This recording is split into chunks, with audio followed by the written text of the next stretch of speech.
پێدانی ئەوکاری ڕاستەوخۆی سەربازی لەلایەن ویلایەتە یەکگرتووەکانی ئەمریکاوە بە هێزەکانی یەپەگە لە خۆراوی کوردستان بە فاکتەرێکی گرنگە ژمار دەکرێت و چاودێرانی سیاسی بە پێویستی دەزانن هاوکاریەکان بۆ پێشمەرگەش بە ئەمان شێواز دابین بکرێت. دیارە ئەو دامە ڕاستەوخۆییکەوە ئێستا ئەمریکەکان بەڵێنیانداوە بە یەپەگەی بدەن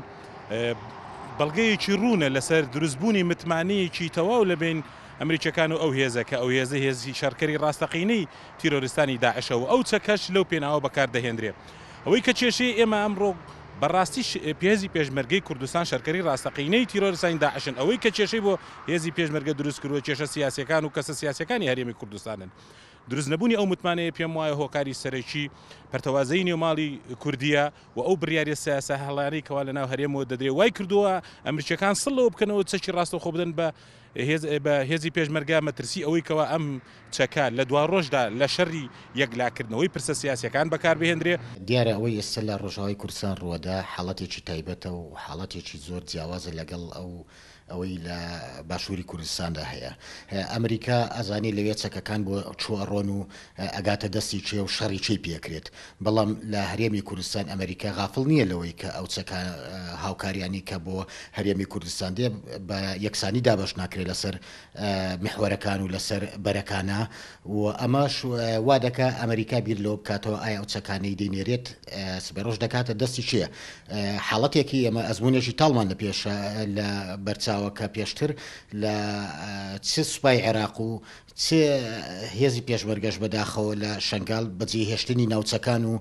بەجێهێشتنی چەک و تەقەمەنی کە زۆربەی کەوتە دەستی داعش ئەمەش مەترسیەکی ترە ڕوبەڕووی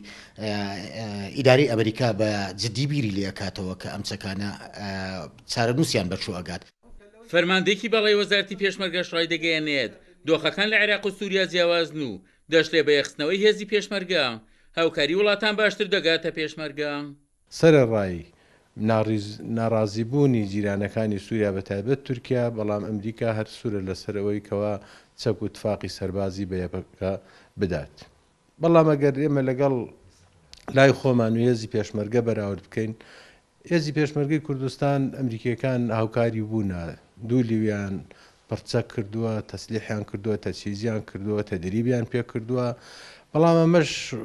وەزعەکەی جیاوازترە لەبەر ئەوەی ئەمریکیەکان و هاوپەیمانی نێودەوڵەتی تەعامل لەگەڵ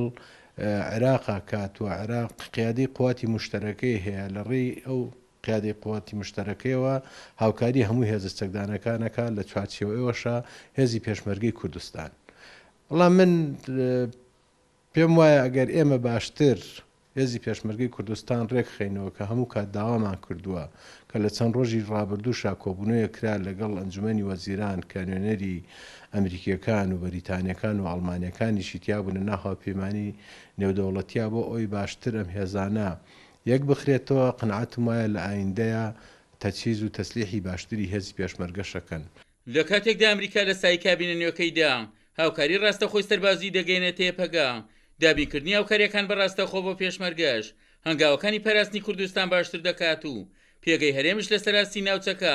بەهێزتر دەکات. عومەر غەریب، کورسات نیوز، کەرکووک.